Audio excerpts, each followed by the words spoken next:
Welcome to அம்மா பொண்ணு சமையல் அறை. இன்னைக்கு நம்ம பார்க்க போகிறது 2 விதமான ஸ்வீட் ரெசிபிஸ் தான் பார்க்க போகிறோம். ஒன்று வந்து பார்த்தீங்கன்னா பாகுபதமே இல்லாத அதிரசம் சூப்பராக செய்யலாம். வாங்க ஃப்ரெண்ட்ஸ் வீடியோக்குள்ளே போகலாம். இப்போது 2 டம்ளர் அளவுக்கு பச்சரிசி எடுத்திருக்கேன். இது கடையில் வாங்கின அரிசி தான். இந்த அரிசியை வந்து நம்ம நல்லா கழுவிட்டு 2-3 வாட்டி கழுவிடுங்க. கழுவிட்டு 2 மணி நேரம் போல் நல்லா ஊற வச்சு எடுத்துக்கோங்க. இந்த அரிசி ஊறினதுமே வந்து அதை நம்ம தண்ணி இல்லாமல் வடிகட்டி எடுத்துக்கணும். அதுக்காக ஒரு ஃபில்டர் வச்சு அது மேலே ஒரு கிளாத் வச்சு நல்லா நான் வடிச்சுக்க போகிறேன். இந்த மாதிரி நல்லா அழுத்தி வடிகட்டும் போது தண்ணி எதுவுமே இல்லாமல் இருக்கும். இப்போ இது நல்லா வடிகட்டினதுக்கு பிறகு ஒரு துணி எடுத்து அந்த துணியில் இதை கொட்டி நல்லா பரவலாக பரப்பி விடுங்க. 20லேருந்து 25 நிமிஷத்துக்கு அப்புறம் நம்ம இதை பார்க்கலாம். இப்போ பார்த்தீங்கன்னா இது ஃபுல்லாக காயலை, ஆனால் கையில் அரிசி ஒட்டுது. இந்த ஸ்டேஜ் வர வரைக்கும் நல்லா வந்து இது காஞ்சா போதும், ரொம்ப ட்ரையாகவும் ஆகக்கூடாது.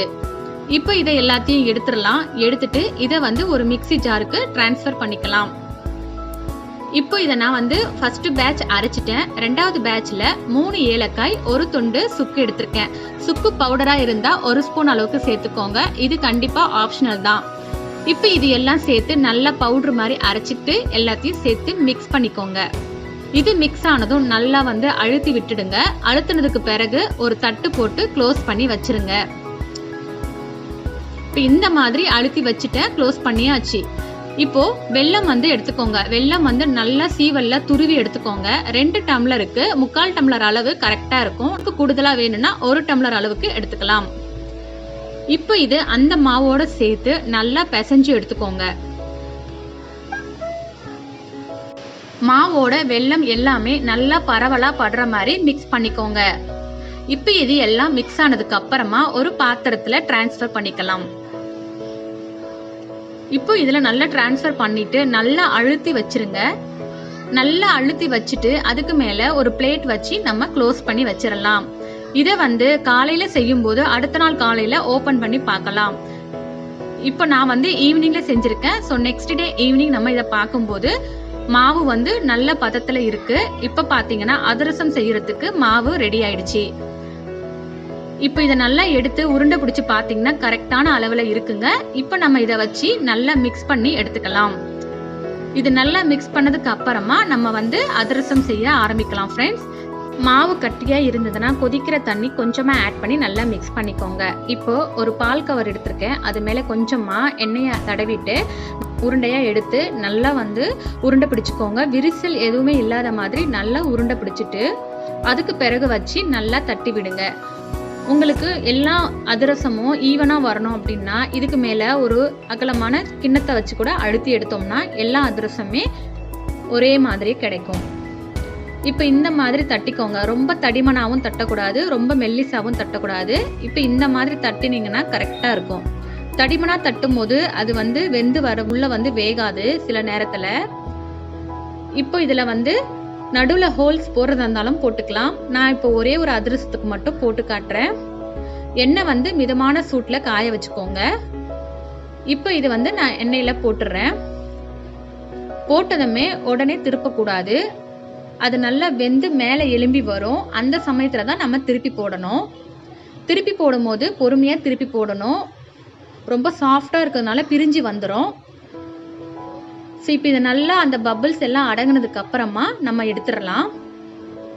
பாருங்க, சூப்பராக ரெடி ஆயிடுச்சு அதிரசம். உங்களுக்கு எக்ஸஸ் ஆயில் வரணும்னு நினச்சிங்கன்னா இது மேலே இன்னொரு கரண்டியை வச்சு அழுத்துனீங்கன்னா எக்ஸஸ் ஆயில் எல்லாமே வெளியே வந்துடும். சிலர் வந்து எக்ஸஸ் ஆயிலோட சாப்பிடுவாங்க, ரொம்ப நல்லா இருக்கும். அது உள்ளே இருக்கிற மாவு ரொம்ப சாஃப்டாகவும் இருக்கும். ஸோ இந்த மாதிரி நீங்கள் ஒவ்வொரு மாவாக தட்டி தட்டி நீங்கள் போட்டுக்கலாம். ரொம்ப சூப்பராக இருந்ததுங்க. டேஸ்ட் வைஸ் வந்து ரொம்ப சூப்பராக இருந்தது. நம்ம பாகெல்லாம் எடுத்து செய்கிற மாதிரியே டேஸ்ட்டாகவே இருந்துச்சு. இந்த மெத்தட் நீங்கள் ட்ரை பண்ணுங்கள். நிறைய பேருக்கு வந்து பாகு வந்து சரியாக எடுக்க வராது. அப்படி எடுத்தால் கூட இந்த அதிரசம் சுடும்போது அப்படியே பிரிஞ்சு வரும். அப்படியே வந்து எண்ணெயில் எல்லாம் தனித்தனியாக பிரிஞ்சிரும். பார்க்கவே வந்து ரொம்ப கஷ்டமாக இருக்கும். சிலருக்குலாம் வந்து இதை செய்யவே மாட்டாங்க. நீங்கள் இந்த மெத்தட்டை செஞ்சு பாருங்கள். ரொம்ப ஈஸியாகவும் இருக்கும், ரொம்ப டேஸ்ட்டாகவும் இருக்கும். டேஸ்ட்டில் வந்து டிஃப்ரென்ஸே தெரியாது. ஸோ சூப்பராக ரெடி ஆயிடுச்சு நம்மளுடைய அதிரசம். கண்டிப்பாக இந்த தீபாவளிக்கு ட்ரை பண்ணி பாருங்கள். அடுத்ததாக பார்த்தீங்க அப்படின்னா ஜூஸியான ஜாங்கிரி எப்படி செய்யலான்றது தான் நம்ம இந்த வீடியோவில் பார்க்க போகிறோம். ஸோ ரொம்ப கிறிஸ்பியாக அண்ட் ஜூஸியாக இருக்கும். இதுக்கு தேவையான பொருள் பார்த்தீங்கன்னா உளுந்து. நான் முழு உளுந்து 1/2 கப் அளவுக்கு எடுத்திருக்கேன். இந்த உளுந்தை 2-3 தடவை நல்லா வந்து கழுவிட்டு 2 மணி நேரம் போல் நல்லா ஊற வச்சுருங்க. இப்போ ஊறின உளுந்தை எடுத்து தண்ணி எல்லாம் வடித்து எடுத்துட்டு மிக்சி ஜாரில் போட்டு நல்லா ஃபைன் பேஸ்ட்டாக அரைச்சி எடுத்துக்கணும். தண்ணி தேவைப்பட்டால் கொஞ்சமாக தெளித்து அரைச்சிக்கோங்க. இப்போ எல்லா மாவையும் அரைச்சி ஒரு இந்த மாதிரி அகலமான பாத்திரத்தில் போட்டுக்கோங்க. இப்போ இதை சேர்த்ததுக்கு அப்புறமா இது கூடவே வந்து 2 ஸ்பூன் அளவுக்கு கார்ன்ஃப்ளவர் மாவு சேர்த்துக்கலாங்க. ஏன் இதை சேர்க்குறோன்னா மேலே வந்து நல்லா கிறிஸ்பியாகவும் உள்ளே வந்து நல்லா ஜூஸியாகவும் இருக்கும். அதுக்காக தான். ரொம்ப கெட்டியாக இருந்தால் தண்ணி கொஞ்சமாக சேர்த்து நல்லா மிக்ஸ் பண்ணுங்கள். இது நல்லா வந்து மிக்ஸ் பண்ணும்போது ஒரு ப்ளஃபியாக வரும். அப்போ தான் ஜாங்கிரி போடும்போது நல்லா எலும்பி வருங்க. ஸோ இந்த மாதிரி நல்லா வந்து மிக்ஸ் பண்ணிக்கிட்டே இருங்க. நம்ம கிரைண்டரில் போடும்போது நல்லா உப்பி வரும், ஆனால் மிக்சியில் அந்த அளவுக்கு வராது. ஸோ இந்த மாதிரி நல்லா மிக்ஸ் பண்ணி விட்டுட்டு இதுக்கு தேவையான அளவுக்கு ஃபுட் கலர் சேர்த்துக்கோங்க. ஃபுட் கலர் சேர்த்துட்டு நல்லா மிக்ஸ் பண்ணிக்கோங்க. இது ரொம்ப சிம்பிள் தான், ஷார்ட் டைமில் ஈஸியாக செஞ்சிடலாம். ஸோ கண்டிப்பாக ட்ரை பண்ணி பாருங்கள் இந்த ஸ்வீட் ரெசிபியை. இப்போ இதை நல்லா நான் வந்து மிக்ஸ் கொடுத்துட்டேன். இதுக்கப்புறமா இதை வந்து ஒரு கவரில் நம்ம சேர்த்துக்கலாம். நான் இப்போ வந்து பால் கவரில் தான் சேர்த்துக்க போகிறேன். ஸோ இந்த மாதிரி பால் கவரை நான் கோன் ஷேப்பில் ரெடி பண்ணி வச்சுருக்கேன். அதில் தான் மாவு எடுத்து நான் ஆட் பண்ணிக்க போகிறேன். ஸோ எல்லா மாவையும் இதில் சேர்த்துட்டு நீங்கள் கலந்து ரெடி பண்ணி வச்சுக்கோங்க. உளுந்து வந்து ரொம்ப நேரம்லாம் ஊற வைக்கக்கூடாது. ஸோ சீக்கிரமாக இந்த ப்ராசஸை பண்ணிடணும், இல்லைன்னா புளிச்ச வாசனை வந்துடும். இப்போ நான் இதை கவரில் ஃபுல்லாக சேர்த்துட்டேன். சேர்த்ததுக்கு அப்புறமா இதை அப்படியே மேலே ஒரு ரப்பர் பேண்ட் போட்டு நம்ம வச்சிடலாம். இப்போ வந்து சுகர் சிரப்பு நம்ம ரெடி பண்ணிக்கலாம். இப்போ எந்த கப்பில் நான் உளுந்து எடுத்தனோ அந்த கப்பில் 2 கப் அளவுக்கு நான் சர்க்கரையை சேர்த்துக்கிறேன். 1 கப் அளவுக்கு தண்ணி ஊற்றிக்கோங்க. தண்ணி ஊற்றிட்டு நல்லா வந்து சர்க்கரை கரைஞ்சி கொதிச்சு வரணும். இது வந்து கம்பி பதம்லாம் தேவையில்லை. அந்த கம்பி பதத்துக்கும் கீழே வந்து பிசு தன்மை அரை கம்பி பதம் சொல்லுவாங்க. அந்த பதம் வந்ததுக்கு அப்புறமா லெமன் ஜூஸ் ஊற்றிட்டு நம்ம வந்து அடுப்பை ஆஃப் பண்ணிடலாம். லெமன் ஜூஸ் ஏன் ஊற்றுறோன்னா அந்த சர்க்கரை வந்து கெட்டியாகாமல் இருக்கணுன்றதுக்காக தான். இப்போ பாருங்கள் நல்லா பிசுக்கு தன்மை இருக்குது. இப்போ நம்ம வந்து ஸ்டவ்வை அணைச்சிடலாம்.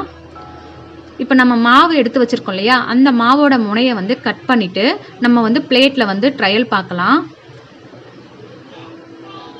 ஸோ இது நல்லா அழகாக வந்தது. நமக்கு ஃபஸ்ட் டைம் போடும்போது கஷ்டமாக இருக்கும், அதுக்கப்புறம் நமக்கு வந்து அழகாக வர ஆரம்பிச்சிரும். இது ரொம்ப சூப்பராகவே இருந்துச்சு. நான் மினி ஜாங்கிரி பெரிய ஜாங்கிரி ரெண்டுமே போட்டு பார்த்தேன், அழகாக வந்துருந்துச்சு. ஸோ எண்ணெய் வந்து மிதமான சூட்டில் வச்சுக்கோங்க. வச்சுட்டு ஒரு உருண்டை எடுத்து போட்டிங்கன்னா அது மேலே எலும்பி வரணும். ஸோ கரெக்டாக இருக்கும்போது மீடியம் ஃப்ளேமில் வச்சுட்டு நம்ம வந்து மாவை பிழிஞ்சிக்கலாம். ஸோ பிழியும் போது உங்களுக்கு எந்த அளவுக்கு வேணுமோ அதுக்கேற்ற மாதிரி நீங்கள் பிழிஞ்சு எடுத்துக்கலாம். ஸோ இந்த மாதிரி வந்து நீங்கள் ஒரு பக்கம் திருப்பி விட்டு நல்லா வேக விடுங்க. ரொம்ப வேக விட்டிங்கன்னா ஹார்ட் ஆகிடும். அதுக்கப்புறமா சுகர் சிரப்பில் போடும்போது ஜீரா நல்லா உள்ளே இறங்காது. அதனால் பபிள்ஸ் வந்து அடங்கினதுக்கு அப்புறமே நீங்கள் ஜீராவில் சேர்த்துக்கலாம். ஜீராவில் வந்து ஃப்ளேவருக்காக நீங்கள் ஏலக்காய் தூள் சேர்த்துக்கலாம். அப்படி இல்லைன்னா எதனா எசன்ஸ் ஆட் பண்ணிக்கோங்க. இப்போ இது நான் வந்து ஒரு பேட்ச் வந்து அடுப்பில் வெந்துட்டுருக்கு. இந்த டைமில் சிரப்பில் போட்டு நல்லா டிப் பண்ணி எடுத்துக்கிறேன். அப்போ தான் அது உள்ள நல்லா வந்து சுகர் சிரப் வந்து இறங்கியிருக்கும். இதே மாதிரி எல்லா பேட்சையும் நல்லா சுட்டு எடுத்து ஜீராவில் டிப் பண்ணிவிட்டு நல்லா வந்து ஊற வச்சுட்டு அதுக்கப்புறமா நீங்கள் பிளேட்டுக்கு சர்வ் பண்ணுங்கள். இப்போது ரெடி ஆகிடுச்சு. பார்த்தீங்கன்னா தெரியும், வெளியே வந்து கிறிஸ்பியாக இருந்தது, உள்ளே நல்லா ஜூஸியாக இருக்குது பாருங்கள். டேஸ்ட் வைஸ் வந்து ரொம்ப சூப்பராக இருந்தது. பேக்கரி ஸ்டைலில் கிடைக்கிற மாதிரியே இருந்துச்சுங்க. கண்டிப்பாக நீங்கள் ட்ரை பண்ணி பாருங்கள். இதில் ஷார்ட் டைமில் ஈஸியாக செஞ்சிடலாம் இந்த ஸ்வீட்டு. ஸோ கண்டிப்பாக இந்த ரெசிபி பிடிச்சிருந்தா லைக் பண்ணுங்கள், ஷேர் பண்ணுங்கள், மறக்காமல் சப்ஸ்கிரைப் பண்ணுங்கள், பக்கத்தில் இருக்கிற பெல் பட்டனையும் கிளிக் பண்ணுங்கள். எல்லோரும் இன்புற்று வாழ்க. நன்றி.